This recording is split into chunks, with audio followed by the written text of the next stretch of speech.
I'm looking for answers of my own. A lot of them came through the Monkees experience, and obviously it's empowered and enriched me so much because it's given me an opportunity to communicate with so many different people on different levels. When you become an entertainer and you become successful, you become better looking, you become more intelligent, you become this wealthy person that you not necessarily are, or this grounded person, this authority, this source of information, but it's all kind of a falsehood, and I think people take it too seriously. And that's what you've not got to do, don't stop, sort of listening and learning, and I think that's the secret to success in the business. I saw it all change as the show went into the second season, where, people were late and people weren't, cooperating as much as they did, and we got different directors coming in, and instead of keeping the fun of the fair, we all sort of, let it overcome us with the success that was happening, and I think maybe we changed each other, and maybe changed the feeling that we had the first season of excitement, and wow, this is great, and wow, look at that. And Mike used to come in with a new word every day, so that word would be used all the time, and it was something you couldn't spell or even repeat. It was like he took a new word out of his dictionary every day. He was very authoritative in many, many ways, and he got hold of the boys a couple of times. He never got hold of me because he couldn't catch me. But, it was kind of strange. There was always a bit of tension there with Mike because he joined the band, We performed and it was great on the TV, and he had his role to play, pretty much who he was. Very separate, very aloof, very distant, never shared ideas or,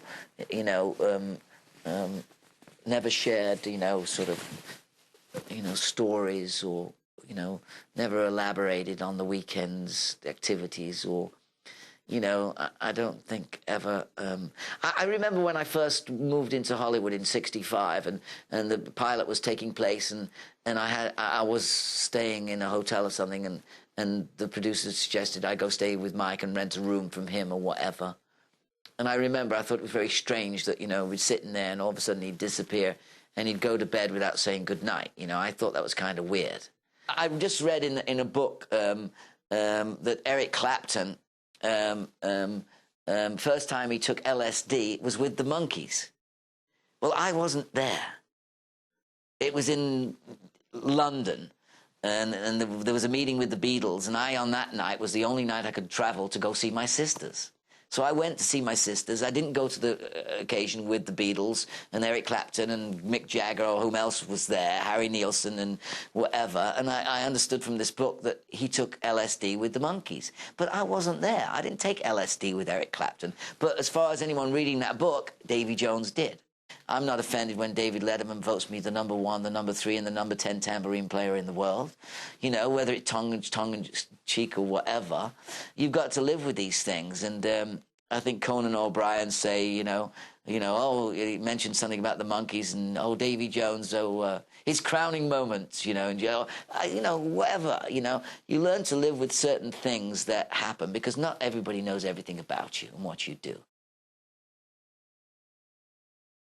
Yeah, Peter and I, we had some fisticuffs at one point, but, Mickey and I had a scuffle once in a while, only, because you spend so much time with somebody, and boys will be boys, and we were like brothers. And so, your brother, steals your, your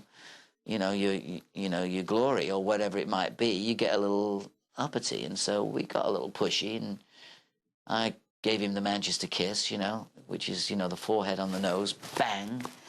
And he clocked me one, and, we had to stop the filming while I went to the hospital to get 6 stitches or something like that. But, it was all for show, really. I mean, we were, we couldn't go out on the street and start scuffling with somebody over nothing or whatever, so we just pick on the closest person there was, Actually, Davy actually gave me what he called a nutta. It's where you hit somebody with your forehead. Bam! You have to be very close to do it, but he hit me right in the nose, and next thing I knew, both of us were being held by people, and I got an arm loose and popped him one over the eyebrow.